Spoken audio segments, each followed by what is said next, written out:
ഞാൻ അല്പസമയം മുമ്പ് കണ്ടൊരു കാഴ്ച പറഞ്ഞാൽ ആ ഉള്ളിൽ താമസിക്കുന്ന ചേട്ടനാണ്. അദ്ദേഹം ഈ വാഴത്തടയുണ്ട് തോണി ഒരു ബോട്ട് പോലെ ചങ്ങാടം പോലെ ഉണ്ടാക്കിയിട്ടാണ് അവിടെ നിന്ന് ഇങ്ങോട്ട് വന്നത്. അവിടെ എന്താണ് അപ്പുറത്തെ ഭാഗങ്ങളിലെ സാഹചര്യങ്ങളൊക്കെ? അവിടെ ഇപ്പം എല്ലാവരുടെയും വീട്ടിൽ വെള്ളം കയറി. അവിടെ നിന്ന് ഇപ്പം ഞാനും എൻ്റെ വൈഫും പിന്നെ ഇങ്ങേപ്പുറത്തെ ഒരു അങ്കിളും ഒരു മോനും ഉണ്ട്. ഞങ്ങൾ 4 കൂട്ടരേ ഉള്ളൂ അവിടെ. ബാക്കിയുള്ളവരെല്ലാവരും ക്യാമ്പിൽ പോയി. പിന്നെ എനിക്ക് 4 പശുവുണ്ട്. അതിനെ ഞാനൊരു പറമ്പിൽ കൊണ്ട് കെട്ടിട്ടുണ്ട്. അതിനെ 2018 എൻ്റെ 5 പശു ചത്തുപോയി, വെള്ളം കയറി. അന്ന് എനിക്ക് സുഖമില്ലാത്ത സമയത്ത് ഞാൻ ഇറങ്ങിയില്ല. അതുകൊണ്ട് അതെല്ലാം കൂടെ ചത്തുപോയി. അതുകൊണ്ട് ഈ വേക്ക് ആ അനുഭവം വരാതിരിക്കാൻ വേണ്ടിയിട്ട് ഞാൻ ആ പശുവിനെ അങ്ങ് കരക്കൊണ്ട് കെട്ടിയിട്ട് അതിനെ തീറ്റയും വെള്ളവും കൊടുക്കാൻ വേണ്ടി ഈ പിണ്ടിച്ചങ്ങാട് ഉണ്ടാക്കിയത്. അതിലെ ഇപ്പോൾ ഈ 2-3 ദിവസം കൊണ്ട് അതിലെ ഇങ്ങനെ അങ്ങോട്ടും കൊണ്ട് പോകുന്നുണ്ട്. ഇപ്പം പിന്നെ പാലെല്ലാം കിട്ടിയതാണ്. ഇപ്പം ഇച്ചിരി കൊണ്ട് കൊടുക്കാൻ വന്നാൽ വീട്ടുകാർ വിളിച്ച് ചോദിച്ചുകൊണ്ട് ഇവിടോട്ട് കൊണ്ട് കൊടുക്കാൻ വന്നാൽ പാല്. ഇപ്പോൾ എവിടെ പാല് കൊടുക്കാൻ ഉദ്ദേശിക്കുന്നത്? വീടുകളിൽ മാത്രം. വീടുകളിൽ. ഇപ്പോൾ ചങ്ങാടത്തിന് പോകുമ്പോൾ ഭയങ്കര റിസ്ക് അല്ലേ? കാരണം കുറേ വെള്ളമല്ലേ, ഒരാൾ പൊക്കത്തിന് മേലെ വെള്ളമില്ലേ അവിടെ? ഇപ്പം വെള്ളം കുറഞ്ഞ ശകലം. അതുകൊണ്ട് ഞാനിപ്പം ഇതേ കൂടെ മുങ്ങത്തൊന്നുമില്ല. അങ്ങോട്ടും ഇങ്ങോട്ടും വെള്ളത്തില്ല. അതെല്ലാം സേഫ്റ്റി ആയിട്ട് പോകാൻ വേണം. അവിടെ താമസിക്കുന്നവർക്ക് ഈ ഭക്ഷണവും സാധനങ്ങളൊക്കെ കിട്ടുന്നുണ്ടോ? ഇന്നലെ ഒന്നും കിട്ടിയില്ല. ഇന്നലെ രാവിലെ ഒരു പൊതി കൊണ്ട് തന്നു. അത് കഴിച്ചോണ്ടിരിക്കുക. ഇറങ്ങി പോകാനും കൊടുത്തല്ലോ സാധനം മേടിക്കാൻ. ഇപ്പം തന്നെ ഒരു ബ്രെഡ് മേടിച്ചിരിക്കുക. അത് കുറിച്ചൊന്നിട്ട് കഴിക്കണം. ഇനി അരിയൊന്നും മേടിക്കാൻ പാടില്ല, സമയമില്ലല്ലോ അവിടെ. എങ്ങനെ ഇറങ്ങിപ്പോനാ? ഇവിടെ ആൾക്കാരോട് സംസാരിച്ച് നോക്കിയിരുന്നു അങ്ങനെയാണ് സാധനങ്ങൾ എത്തിക്കുന്നത്? വിളിച്ച് പറഞ്ഞിട്ടുണ്ടല്ലോ മെമ്പർ സഹായിക്കുക. ഇന്നലെ തിരിയും വെള്ളം മെഴുതിരി കൊണ്ടുതരാന്ന് പറഞ്ഞ് ഇതാരും വന്നില്ല ഇതുവരെ അങ്ങോട്ട്. ഭയങ്കര റിസ്ക് അല്ല അവിടെ? കറണ്ടൊന്നും ഇല്ലല്ലോ? കറണ്ട് ഇപ്പോൾ ഉണ്ട്. കറണ്ട് ഇപ്പോൾ വന്നിട്ടിപ്പോൾ പോയി. ഞാൻ ഇങ്ങോട്ട് വരുമ്പോൾ പോയി. ഇനി പിന്നെ വന്നോ നമുക്കറിയില്ല. മറ്റുള്ള വീട്ടുകാരൊക്കെ എങ്ങനെ സാഹചര്യം അവിടെ? എല്ലാവരുടെയും വീട്ടിലുള്ള ആരും ഇല്ല അവിടെ. എല്ലാവരും ഇറങ്ങി. ഞാനിപ്പോൾ വിളിച്ച് പറഞ്ഞു ഇറങ്ങി വരാമെങ്കിൽ ഒരാൾ വരാമെങ്കിൽ ഇപ്പം മണ്ണും ചള്ളയെല്ലാം പിടിക്കിടക്കുമല്ലോ, ഒന്ന് കഴുകി വൃത്തിയാക്കി എടുക്കാമെന്ന് ഞാൻ വിളിച്ചിട്ടുണ്ട് എല്ലാവരെയും. അപ്പോൾ ഇവിടുന്ന് അങ്ങോട്ട് കൊണ്ടുവരത്തില്ലെന്നാണ് അവർ പറയുന്നത്. കാരണം പോകുന്ന വഴിക്കൊക്കെ വലിയ രീതിയിൽ വെള്ളമാണ്. ഇനിയിപ്പം മഴ കൂടുന്ന ഒരു സാഹചര്യം ഉണ്ടെങ്കിൽ റിസ്ക് ആയിരിക്കും. ചിലപ്പോൾ അതായിരിക്കും. മേളിലൊരു ഷീറ്റ് ഇട്ടപ്പോണ്ട് ചിലപ്പോൾ അതിനകത്ത് കയറിയിരിക്കും. എൻ്റെ പശുവിനെ കളഞ്ഞിട്ട് എന്തായാലും ഞാൻ ഇറങ്ങത്തില്ല അവിടെ നിന്ന്. ചേട്ടൻ്റെ വീട്ടിൽ വെള്ളം കയറി തുടങ്ങിയിട്ടുണ്ടോ? കയറിയിട്ട് ഇറങ്ങി. ഇപ്പോൾ 1ാം നിലയിലാണോ 2ാം നില മുഴുവൻ കയറി? താഴത്തെ വെള്ളം കയറിയപ്പോൾ ഞാൻ ഈ കസേര കയറി ഞങ്ങൾ ഇരുന്നു. പിന്നെ കയറി വന്നേ മേപ്പോട്ട് ഞങ്ങൾ കയറും. പിന്നെ സാധനങ്ങൾ കുറേ പറക്കി മേളിൽ കയറ്റി വെച്ചു. ആരൊക്കെ ഉള്ളത് വീട്ടിലിപ്പോൾ അവിടെ? ഞാനും വൈഫും മാത്രമേ ഉള്ളൂ. അപ്പോൾ എന്തെങ്കിലും ഉണ്ടെങ്കിൽ എങ്ങനെയാണ് പുറത്തേക്ക് എത്തുക? കാരണം ക്യാമ്പിലേക്കൊന്നും മാറാതെ അവിടെ നിന്നാൽ സേഫാണോ? കുഴപ്പമില്ല. ഞങ്ങൾ അതുകൊണ്ട് എന്തെങ്കിലും മെമ്പറെ വിളിച്ച് പറഞ്ഞിട്ടുണ്ട്. എന്തെങ്കിലും ആവശ്യമുണ്ടെങ്കിൽ ഞങ്ങൾ വിളിക്കും, അപ്പോഴത്തേന് വരാമെന്ന് പറഞ്ഞിട്ടുണ്ട്. പശു ഇല്ലായിരുന്നു ഞാൻ എങ്കിലും ക്യാമ്പിൽ പോയത്. പശു ഉള്ളതുകൊണ്ട് എനിക്ക് പോകാനൊക്കത്തില്ല. അതിനെ കളഞ്ഞിട്ട് ഞാൻ എങ്ങും പോകത്തില്ല. പേരെങ്ങനെ ചേട്ടൻ്റെ? എൻ്റെ സെബാസ്റ്റ്യനും ഉണ്ണീന്നും വിളിക്കും. സെബാസ്റ്റ്യനും വിളിക്കും. എവിടെയാണ് വീട് വരുന്നത്? ഇവിടെ നിന്ന് ഒരു 1/2 കിലോമീറ്റർ അങ്ങോട്ട് പോകാൻ അകത്തോട്ട് കയറണം. വീട്ടുപേര്? ചെറിയ മഠത്തിൽ. ചെറിയ മഠത്തിൽ.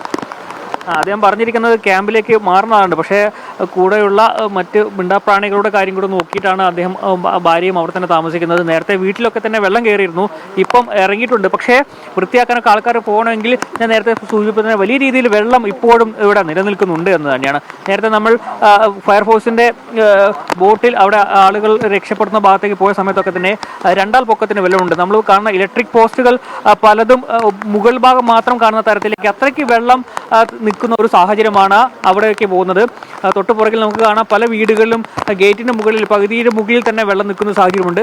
പിന്നീട് അങ്ങോട്ട് പോകുമ്പോൾ വീണ്ടും വയൽ പ്രദേശം പോലുള്ള സ്ഥലമാണ്, പുഞ്ചകൃഷി നടത്തുന്ന ഇടമാണ്. അവിടെ ആണ് 2 പൊക്കത്തിനൊക്കെ തന്നെ വെള്ളമുണ്ട് എന്നാണ് പറയുന്നത്. അതുകൊണ്ട് തന്നെ വലിയ രീതിയിൽ വെള്ളം അവിടെ തങ്ങി നിൽക്കുന്നുണ്ട്. പക്ഷേ വെള്ളം ഇറങ്ങാൻ ഇനി 1-2 ദിവസം വീണ്ടും എടുക്കാൻ തന്നെ സാധ്യത എന്നാണ് പറയുന്നത്. ഇപ്പോൾ വീണ്ടും മഴ കൂടിയിട്ടുണ്ട്. ഇനി ഉച്ചയ്ക്ക് 12 മണിയോടുകൂടി മുഖ്യമന്ത്രി ഇവിടെ എത്തുന്നുണ്ട്. ആറന്മുള എത്തുന്നത് കോഴഞ്ചേരി ഗസ്റ്റ് ഹൗസിലാണ് അദ്ദേഹം എത്തുന്നത്. അതിനുശേഷം പിന്നീട് ദുരിതാശ്വാസ ക്യാമ്പുകളും മറ്റു സ്ഥലങ്ങളിലും പോകും. അതിനുശേഷം റാന്നിയിലും ഇത്തരത്തിൽ കഴിഞ്ഞ ദിവസങ്ങളിൽ വെള്ളപ്പൊക്കത്തിൽ വലിയ രീതിയിൽ പ്രതിസന്ധി നേരിട്ട റാന്നിയിലെ പ്രദേശങ്ങളും അദ്ദേഹം സന്ദർശിക്കുമെന്നാണ് നമുക്ക് അറിയാൻ കഴിഞ്ഞിട്ടുള്ളത്. എന്തായാലും നിലവിൽ ഇവിടെ വെള്ളം അല്പത്തിൽ കുറവുണ്ടെങ്കിൽ കൂടിയും വലിയ രീതിയിൽ കുറവ് സംഭവിച്ചിട്ടില്ല. പതുക്കെ മാത്രമാണ് ഇത്തവണ വെള്ളം ഇറങ്ങുന്നതെന്നൊക്കെ തന്നെയാണ് നാട്ടുകാരൊക്കെ തന്നെ പറയുന്നത്.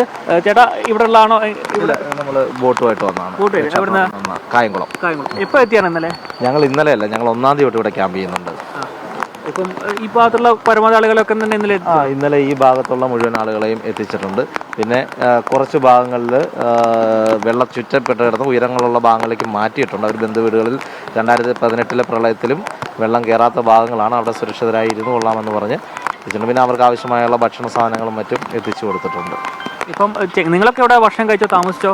ഞങ്ങൾ ഇവിടെ ഞങ്ങളുടെ കൂടെ വന്ന വള്ളക്കാരൊക്കെ ഈ കടൽ തിണ്ണയിലൊക്കെയാണ് കിടന്നുറങ്ങിയത്.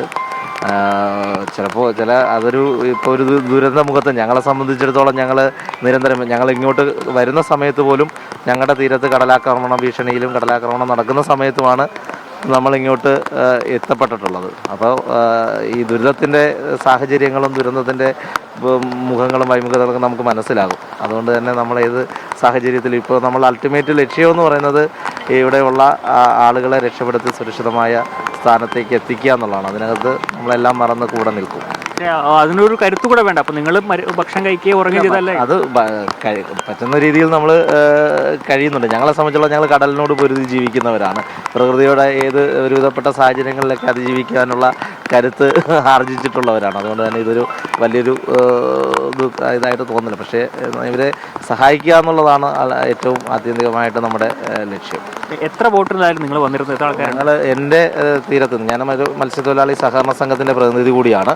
ഞങ്ങളുടെ സഹകരണ സംഘത്തിൽ നിന്ന് 7ഓളം ബോട്ടുകളാണ് ആറന്മുളയുടെയും തിരുവല്ലയുടെയും വിവിധ ഭാഗങ്ങളിലായിട്ട് ഉള്ളത്. ഞങ്ങൾ 1-ാം തീയതി തന്നെ എത്തി. കാരണം അടിയന്തരമായിട്ട്, കാരണം നമുക്ക് 2018 പ്രളയത്തിൽ നമ്മൾ പെട്ടെന്നൊരു വെള്ളക്കയറ്റം ഉണ്ടായിക്കഴിഞ്ഞാൽ റോഡിലൂടെയോ അല്ലെങ്കിൽ ആറ്റിലൂടെയോ ഒന്നും യാനങ്ങൾ കൊണ്ടുവരാനുള്ള ബുദ്ധിമുട്ടുണ്ടാകും. റോഡിലൂടെ കൊണ്ടുവരുമ്പോൾ റോഡുകൾ ബ്ലോക്കായി കഴിഞ്ഞാൽ വള്ളങ്ങൾ ഇപ്പുറത്തേക്ക് എത്തിക്കാൻ കഴിയില്ല. ആറ്റിലൂടെ കൊണ്ടുവരുമ്പോൾ പാലത്തിന് അടുത്തുള്ള രീതിയിലേക്ക് ജലനിരപ്പ് ഉയർന്നു കഴിഞ്ഞാലും ഈ കിഴക്കൻ പ്രദേശങ്ങളിലേക്ക് എത്തിക്കാൻ ബുദ്ധിമുട്ടുണ്ട്. ചെങ്ങന്നൂർ കഴിഞ്ഞ് അതുകൊണ്ടാണ് ഏറ്റവും കൂടുതൽ 2018 പ്രളയത്തിലായാലും കൂടുതൽ ദുരിതങ്ങൾ ഇവിടെയുള്ള ആളുകൾ അനുഭവിക്കേണ്ടി വരുന്നത്, കാഷ്വാലിറ്റിയൊക്കെ കൂടുതലായിട്ട് വരുന്നത്. അതുകൊണ്ട് തന്നെ മുൻകൂട്ടി കണ്ടുകൊണ്ട് MLAയും മറ്റും അറിയിച്ച് സർക്കാർ സംവിധാനങ്ങൾ DD ഓഫീസിൽ നിന്ന് തന്നെ ഇടപെട്ടതിൻ്റെ ഭാഗമായിട്ടാണ് ഞങ്ങൾ 1-ാം തീയതിയെ കോഴഞ്ചേരി ഗസ്റ്റ് ഹൗസിലും തിരുവല്ല താലൂക്ക് ഓഫീസിലുമായിട്ട് ഞങ്ങളുടെ വള്ളങ്ങൾ എത്തിയിട്ടുണ്ടായിരുന്നു. ഇന്നലെ മെനഞ്ഞാന്ന് രാത്രിയോടുകൂടിയിട്ടാണ് കൂടുതൽ മഴ പെയ്യുകയും ജലനിരപ്പ് ഉയരാനുമുള്ള സാധ്യതയുണ്ടെന്ന് മനസ്സിലാക്കി അബിൻ വർക്കി MLAയുടെ നിർദ്ദേശപ്രകാരം ഞങ്ങൾ വള്ളങ്ങൾ ഇറക്കുവാൻ പറ്റുന്ന സ്ഥാനങ്ങളിലേക്ക് എത്തി. ഇന്നലെ വെളുപ്പിനെ മുതൽ വള്ളങ്ങൾ ഇറക്കിയിട്ടുണ്ടായിരുന്നു. ജലനിരപ്പ് ഉയരുന്നതനുസരിച്ച് കൊല്ലത്തുനിന്നും മറ്റ് പ്രദേശങ്ങളിൽ നിന്നും കൂടുതൽ വള്ളങ്ങൾ എത്തിച്ചിട്ടുണ്ട്. അപ്പോൾ നിലവിൽ ഒരു ആശങ്കപ്പെട്ട സാഹചര്യമല്ലേ?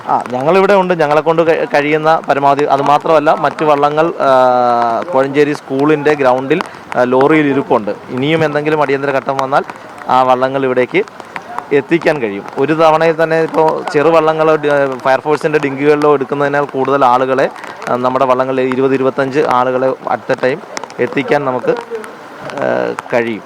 പിന്നെ ഈ പറഞ്ഞ പോലെ ഇപ്പോൾ നമ്മുടെ ഒരു വള്ളത്തിൻ്റെ എൻജിൻ കംപ്ലൈൻ്റ് ആണ്. അപ്പോൾ ആ കംപ്ലൈൻറ്റ് വരുമ്പോൾ തന്നെ അത് പരിഹരിക്കാൻ കഴിയുന്ന പ്രാഗൽഭ്യമുള്ള തൊഴിലാളികളും നമ്മളോടൊപ്പം ഉള്ളത് കൊണ്ട് അത്തരം കാര്യങ്ങളും പരിഗണിക്കാൻ പറ്റും. കാരണം നമുക്ക് റോഡിൽ പോലെ കടലിൻ്റെ അതിപ്രതികൂലമായ സാഹചര്യത്തിൽ തൊഴിൽ ചെയ്യുന്നവരാണ്. അപ്പോൾ അതുകൊണ്ട് തന്നെ ഇതൊരു ദുർഘടമായ പ്രയാസമേറിയ ഒരു മാർഗമായിട്ട് ഞങ്ങൾക്ക് തോന്നുന്നില്ല. അതുകൊണ്ട് തന്നെ ഞങ്ങളെ കൊണ്ട് കഴിയുന്ന ഞങ്ങളുടെ പരമാവധി ശക്തിയും കഴിവും ഉപയോഗിച്ച് ഇവർക്ക് വേണ്ട സംരക്ഷണം, ഇവരെ രക്ഷപ്പെടുത്തുവാനുള്ള പ്രവർത്തനങ്ങളിൽ ഏർപ്പെടുക എന്നുള്ളതാണ്.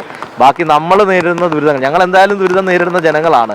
ഞാൻ പറഞ്ഞല്ലോ, ഇപ്പോൾ തന്നെ ഞങ്ങളുടെ തീരങ്ങൾ കടലാക്രമണ ഭീഷണിയിലാണ്. പക്ഷേ എന്നാൽ പോലും ആ ദുരന്തം എന്താണെന്ന് ഒരു ദുരന്തമുഖത്തെ അഭിമുഖീകരിച്ചിട്ടുള്ള, സുനാമിയെയും ഓക്കിയെയും ഒക്കെ അഭിമുഖീകരിച്ചിട്ടുള്ള, അതിജീവിച്ചിട്ടുള്ള ഞങ്ങൾക്ക് മനസ്സിലാകും. അതുകൊണ്ടാണ് ഞങ്ങൾ ഇത്തരം സന്ദർഭങ്ങൾ കേരളത്തിൽ എവിടെ ഉണ്ടായാലും മത്സ്യത്തൊഴിലാളികൾ മറ്റൊന്നും നോക്കാതെ, രാഷ്ട്രീയ ജാതി മതവർണ്ണ ചിന്തകളൊന്നുമില്ലാതെ ഓടിയെത്തുന്നതിൻ്റെ പ്രധാന കാരണം അതുതന്നെയാണ്. ഞങ്ങൾക്ക് ആ ഒരു ദുരന്തത്തിൻ്റെ മനുഷ്യൻ അനുഭവിക്കുന്ന വേദനകൾ മനസ്സിലാക്കുവാൻ ഞങ്ങൾക്ക് കഴിയും.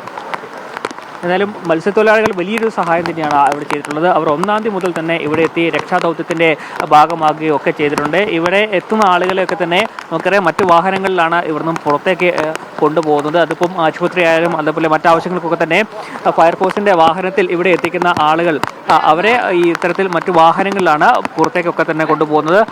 ഇപ്പോൾ നമുക്ക് ആ ദൃശ്യങ്ങളിൽ കാണുന്നത് അകത്തുനിന്നും ഈ ഫയർഫോഴ്സ് ഉദ്യോഗസ്ഥർ ആളുകളെയൊക്കെ തന്നെ രക്ഷപ്പെടുത്തി ഇവിടേക്ക് കൊണ്ടുവരുന്ന കാഴ്ചയാണ്. നമുക്ക് നേരത്തെ കണ്ടാണ്, നേരത്തെ ഇവരുടെ നമ്മൾ സഞ്ചരിക്കുകയാണ്. വലിയ ദുർഘടമായ ഒരു യാത്ര തന്നെയാണ്. അകത്ത് പോയാൽ വലിയ രീതിയിൽ വെള്ളമുണ്ട്. അവിടുന്ന് ആളുകളെയൊക്കെ തന്നെ ഒറ്റപ്പെട്ട് കിടക്കുന്ന ആളുകളെയും ഒപ്പം തന്നെ അത്യാവശ്യത്തിന് വേണ്ടി പുറത്തു പോകേണ്ട ആളുകളെയും ഒക്കെ തന്നെ ഇത്തരത്തിൽ രക്ഷപ്പെടുത്തി ഇവിടേക്ക് കൊണ്ടുവരികയാണ് ചെയ്തുകൊണ്ടിരിക്കുന്നത്. ക്യാമറമാൻ രാജീവ് രാജ്യത്തിനൊപ്പം രജീഷ് നരിക്കുരി, പത്തനംതിട്ട.